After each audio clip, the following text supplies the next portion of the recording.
मैं जो कुछ भी कहना चाहता हूं वह शास्त्र सम्मत है, ग्रंथों से है और कृष्ण भगवान के निर्देशन जो गीता में है। क्योंकि जब हम भागवत पुराण की कथा सुनते हैं तो उसमें श्री कृष्ण की लीलाएं, वो कहाँ गए, क्या किया, किससे मिले, क्या क्या कथाएं भक्तों की हैं, वो सब है। लेकिन गीता वह ग्रंथ है जिसमें भगवान ने हमारे लिए क्या कहा, हम सब के लिए क्या कहा, कैसे जिए। तो जीवन की गीता दी उन्होंने, जीवन की गीता दी, एक गृहस्थ की गीता दी, सन्यासी की गीता दी, एक विद्यार्थी की गीता दी, एक कर्म योद्धा की गीता दी, एक वीर के लिए गीता दी। मतलब जीवन के हर क्षेत्र में, हर फील्ड में काम करने वाले लोगों के लिए जो संदेश दिया गया वह गीता है। और ये भी एक आश्चर्यजनक बात है कि विश्व में सबसे अधिक पढ़ी जाने वाली और सबसे अधिक भाषाओं में जिसका अनुवाद हुआ, ट्रांसलेशन हुई, वह ग्रंथ भी गीता ही है। और इससे भी ज्यादा मजे की बात है कि इसमें किसी एक वर्ग का, किसी जाति का, किसी पंथ का, किसी भी तरह के भेदभाव को न करके समस्त प्राणी मात्र के लिए इसमें संदेश है। यहाँ हिंदू धर्म की बात करें या कोई और सेमेटिक मजहब, यहूदी, ईसाई, मुस्लिम, उन सबको ये समझ सकते हैं ये सबके लिए ज्ञान है। इसमें कहीं भी भेद नहीं रखा गया, जाति पाति भेदभाव बिल्कुल नहीं है। ये भी नहीं है कि सीमाएं खींच दी गई कि सिर्फ ये भारत वालों के लिए है, ये पूरे विश्व के लिए है। इसलिए जीवन को ऊंचा उठाने के लिए जो व्यक्ति को आंतरिक रूप से प्रेरणा देने वाली चीजें हो सकती हैं, उसमें गीता एक महत्वपूर्ण बिंदु है। इससे आप मोटिवेट भी होते हैं और इसको पढ़ने के बाद जब आप चिंतन करते हैं तो इंस्पायर भी होते हैं। अंत प्रेरणा भी आती है, बाह्य प्रेरणा भी आपको मिलती है। तो वो सब कुछ आपको गीता से मिलेगा। इसमें श्री कृष्ण सीधे घोषणा ये करते हैं कि मैं हूं और मैं ये वायदा करता हूं कि अगर तुम कितने भी पाप कर्म से जुड़े रहे हो, किसी भी अवस्था में जीवन जीते रहे हो, तुम्हारे लिए मार्ग है। बस तुम मेरी शरण आओ, मेरी तरफ आओ और शरणागत होकर मेरे होकर चलो, सब पापों से मुक्त करूंगा, उद्धार तुम्हारा होगा। ये भी कहा स्वयं का उद्धार करने के लिए तैयार होइए और स्वयं को नीचे गिरने मत दीजिए। न आत्मानम अवसादयेत, अपने आप को नीचे मत गिरने दो, क्योंकि तुम ही तुम्हारे मित्र हो, बंधु हो। और साथ में कह दिया ये भी जान लो कि तुम ही तो स्वयं के शत्रु भी हो। अगर तुम्हारी आदतें खराब हो गई और तुम्हारी जिंदगी को तुम्हारी आदतें चलाने लग गई तो फिर शत्रु बाहर ढूंढने की जरूरत नहीं है, जिंदगी को चलाती हैं आदतें। प्रत्येक दिन हम आदतें सीख रहे होते हैं। कुछ लोग अपनी बुरी आदतों को और पक्की आदतें बना रहे होते हैं, कुछ अपनी जिद को और बड़ी जिद बना रहे होते हैं, कुछ अपने गुस्से को पोषित कर रहे होते हैं। पहले कम गुस्सा करते थे, अब ज्यादा करने लग गए। पहले कम चिड़चिड़े स्वभाव के थे, अब और ज्यादा हो गए। पहले थोड़े आलसी थे, अब और आदत दोहराते दोहराते महा आलसी हो गए। और आलसियों की तो सीमा रेखा नहीं है। आपके ग्रंथों में लिखा है आलस्य ही मनुष्याणाम शरीरस्थो महान रिपु। शरीर के अंदर बसने वाला तुम्हारे अंदर ही तुम्हारा दुश्मन रहता हो कि वही तो आलस्य है।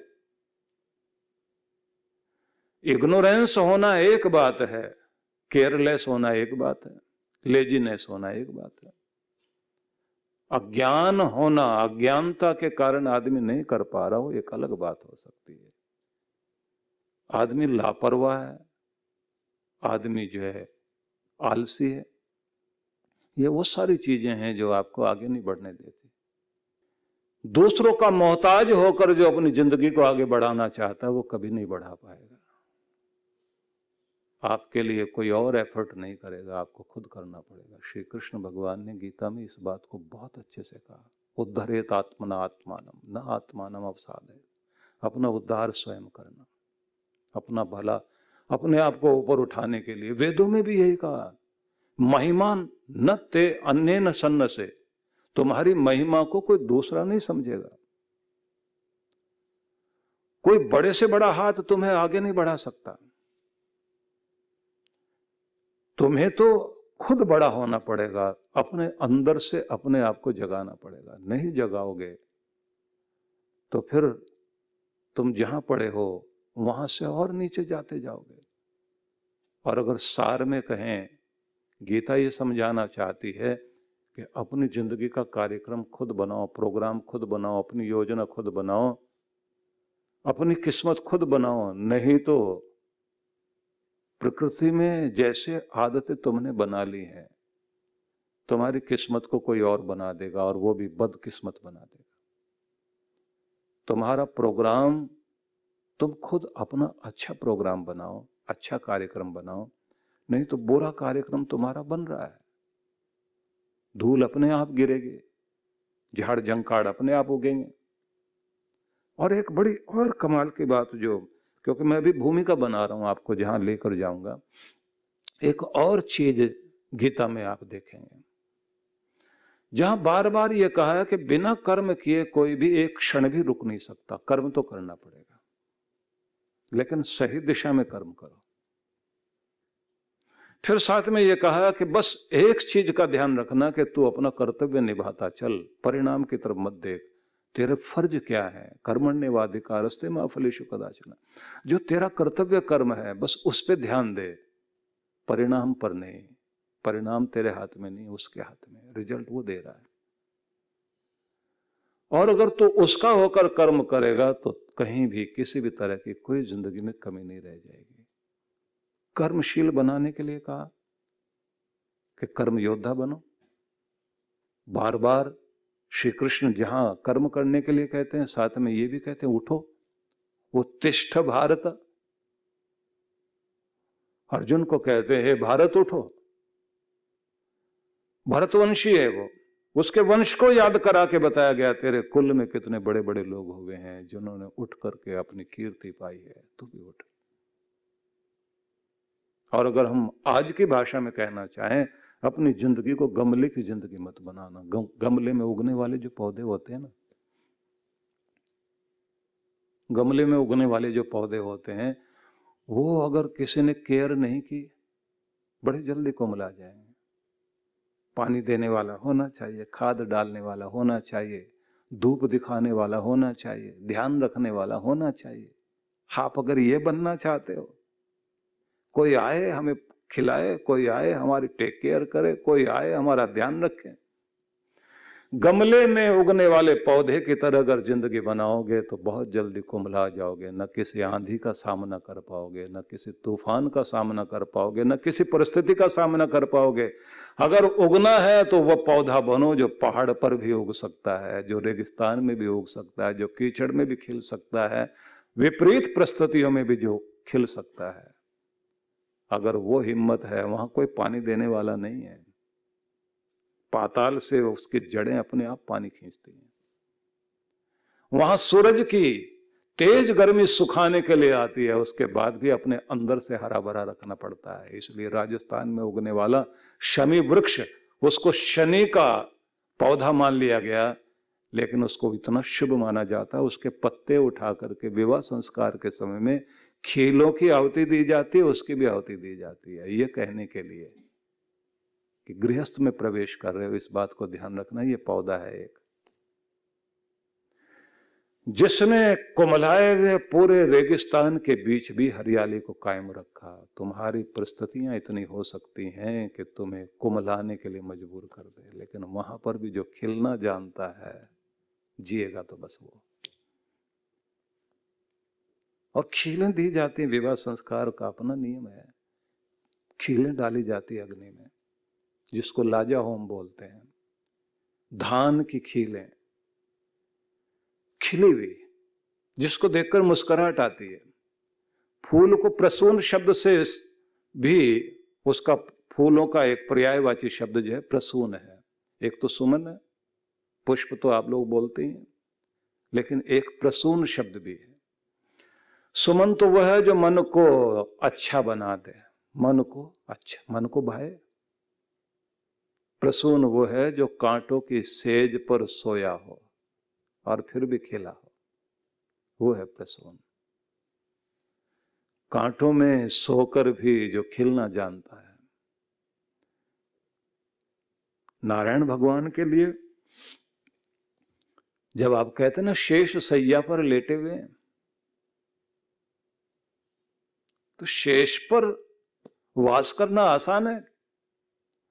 जहरीली स्थिति में, या फिर शिव को आप देखें कि गले में जो है विषधर को लेकर बैठे हुए हैं। परिस्थितियां कुछ भी हो सकती हैं, आपको अपने को शांत रखना और अपने को संभालना आना चाहिए। ये गीता आपको कहती है। गीता में बहुत कुछ आप पाएंगे। इसकी 12 विद्याएं बहुत अद्भुत विद्याएं हैं। समय के साथ अगर उन पर अवसर आएगा तो चर्चा होगी। आज मैं आपको यहां से शुरू करना चाहता हूं कि गीता और गीता के नायक श्री कृष्ण भगवान। कृष्ण भगवान जो गीता का संदेश हमें देते हैं, तो उनकी भक्ति, उनकी कृपा कैसे मिलती है, पहले यहां से शुरू करते हैं। तो कहा गया दान व्रत तपो होम जप स्वाध्याय संयमे श्रेयो भिर विविधैश्चान्यै कृष्णे भक्तिर ही साध्यते। कृष्ण भगवान की भक्ति को साधना चाहते हो तो उसके लिए कुछ कार्य जरूर करना। भक्ति की सिद्धि, भगवान की भक्ति की सिद्धि कैसे होगी? तो सबसे पहले कहा गया है कि प्रत्येक व्यक्ति को एक गुण अपनाना चाहिए कि आपने लेना सीखा है और देना सीखो, बांटना सीखो। बांटना आ गया आपको तो फिर वो चीज आपकी तरफ अपने आप आती है। आपके हृदय के अंदर का प्रेम आप जब चारों तरफ फैलाते हैं, प्रेम का व्यवहार करते हैं, प्रेम का ही आपका बोलना होता है। लेना देना, उठना बैठना प्रेम पूर्वक हो। कोई भी कर्म करते हैं, आपका प्रत्येक कर्म प्रेम पूर्वक हो। तो जब आपके जीवन में प्रेम आ गया और प्रेम का ही आदान प्रदान आप कर रहे हैं, तो ये बात ध्यान रख लीजिए कि परमेश्वर की व्यवस्था ऐसी है, जिस चीज में आप रमण करते हो वही चीजें आपकी जिंदगी में जुड़नी शुरू हो जाती हैं। जो आप दे रहे हैं तो वो आपकी तरफ आ रहा है, क्योंकि वो भेज रहा है रात दिन। देनहार कोई और है, भेजत है दिन रैन। वो देने वाला परमात्मा रात दिन दे रहा है। जैसे जैसे आप बांटना सीखते हैं, वैसे वैसे आपकी तरफ आना शुरू होता है। कृष्ण की भक्ति की सफलता का पहला सूत्र माना गया है, देना सीखिए। थोड़े में से थोड़ा सही, बांटने वाले बनो। बल्कि कहा गया कि विकीर्ण करने वाले बनो। आपके अंदर जो कुछ है उसको फैलाने वाले बन जाओ। आपके अंदर भरे हुए प्रेम को फैलाने वाले बनो। और वैसे भी करते तो हम वही हैं। अंदर घृणा भरी हुई है तो आप उसी को फैला रहे हैं। अंदर बेईमानी भरी हुई है तो उसी को आप प्रकट कर रहे हैं। और बेईमान आदमी की अपनी एक व्यवस्था है, वो श्याणपत दिखाता है, चालाकी दिखाता है। ध्यान का कार्यक्रम हो रहा है, बहुत सारे लोग बैठे हुए सीख रहे हैं। अब वहां बोला गया रिकॉर्ड नहीं करना। आपने सीखना है, दिल में धारण करना है। यहां से आलसी बनकर आप रिकॉर्ड करके 4 आदमियों को और को सुनाओगे, ये वो चीज नहीं है। आप केवल बैठो, सीखो, हृदय में धारण करो, उसके बाद भी 3 बेईमान बैठे हुए थे, ज्यादा सियाने बने हुए और रिकॉर्ड कर रहे हैं। अब उनको कहा गया कि क्या कर रहे हो, कान से सुनो ना भाई। पूछा कि क्या सुना आपने, बोले आप ये बता रहे थे बेईमान नहीं होना चाहिए। भाई कर क्या रहे हो, यही तो बेईमानी है। गुरु ने जो कुछ कहा गया कहा, वो अगर तुम नहीं मान रहे हो और वहां भी कोई चालाकी चल रहे हो, तो फिर जो गुरु आपको देना चाहता उससे आप चूक जाओगे। इसलिए वो सहज होना बहुत जरूरी है। जो आपके अंदर होता है आप उसको बांट रहे होते। सारे ध्यान में बैठे, वो वहां भी चालाकी कर रहा है और ऊपर से आके पर्ची दे रखी है, मन में शांति नहीं है, आप कोई उपाय बताना। पहला उपाय यही, बेईमानी बंद कर। करेगा नहीं, और ये कहता मन की शांति के लिए आए हैं आपके पास में, बस उसका उपाय बता देना। तवा गर्म हो रहा है, नीचे से आग जला रखी है, ऊपर से छींटे मार के आप कहते ठंडा क्यों नहीं होता। वो आंच कम करो ना, वो आग जो जला रखी है नीचे उसे हटाओ, प्रकृति अपने आप ठंडा करना शुरू कर देगी। और अगर उसके बाद थोड़े छींटे भी लगा लोगे तो और जल्दी हो जाएगा। इसलिए निवेदन करना चाहता हूं कि जो कुछ हमारे अंदर होता है वही हम बाहर प्रकट कर रहे होते हैं, वही फैला रहे होते हैं। निराश आदमी निराशा को फैला रहा है, बेईमान अपनी बेईमानी को फैला रहा है, चतुराई करने वाला अपनी चतुराई, चालाकी, छल छदम उसको फैला रहा है। झूठे आदमी को आप देखना, झूठ झूठ झूठ झूठ खूब फैलाएगा। अफवाहबाज कोई आदमी हो, अफवाह फैलाने वाले लोग होते हैं ना, बैठे बैठे वही काम करते रहे, बड़ा मजा आता है उनको। जो कुछ आपके अंदर है उसे आप फैला रहे हो, तो आप दुनिया को क्या दान दे रहे हो। इस दुनिया को वो दो जो आप अपने लिए चाहते हो। धर्म की परिभाषा यही की गई, आत्मना प्रतिकूलानि परेशान न समाचरेत। जो आप अपने लिए चाहते हो वही व्यवहार सारी दुनिया के लिए करना शुरू कर दीजिए। इसलिए धर्म को भी मैं आपको बताना चाहूंगा। आपके ग्रंथों में जहां लिखा ना, सत्यम दमस्तपः शौचम संतोषो ह्री क्षमार्जवम, 30 लक्षण बताए गए, उन पर भी चर्चा होगी। लेकिन अभी हम लोग जो है यहां से शुरू कर रहे हैं कि भगवान की कृपा पाने के लिए अगर उनका हम प्रेम पाना चाहते हैं तो सबसे पहले हमारी कोशिश होनी चाहिए कि हम दानी बनकर जिए, देने वाले बनकर के जिए। उसकी कद्र होती है, देने वाले की कद्र होती है। जब तक आप उपयोगी बने हुए हैं ना इस दुनिया में, उपयोगी होना मतलब आप कुछ दे रहे हैं, आपसे लाभ पहुंच रहा है सबको, जब तक घर में आप उपयोगी बने हुए हैं आपकी कद्र है। बुढ़ापे में पहुंचने के बाद भी उपयोगी बने रहना।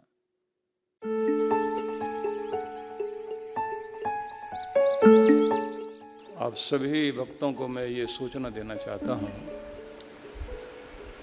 कि जो हर बार जिस प्रकार से हम लोग साधना का कार्यक्रम कराते हैं, और इस बार जो हम लोगों ने हिमालय की साधना के लिए आपको आमंत्रित करना था, तो कोरोना के कारण वो संभव नहीं हो पा रहा, लेकिन फिर भी ऑनलाइन आप लोगों को लाभ देने के लिए आनंद धाम से ही हर दिन आपको ध्यान से जोड़ने के लिए व्यवस्था की जा रही है।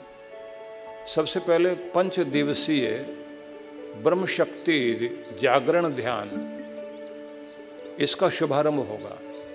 ये 5 दिनों के लिए कार्यक्रम रहेगा। इसका लाभ आपको इस रूप में होगा कि जो शक्ति पूरे ब्रह्मांड को चलाती है, लेकिन हम ही उस शक्ति को नहीं पहचानते और उसका लाभ नहीं ले पाते, तो इसी के लिए ये ध्यान है।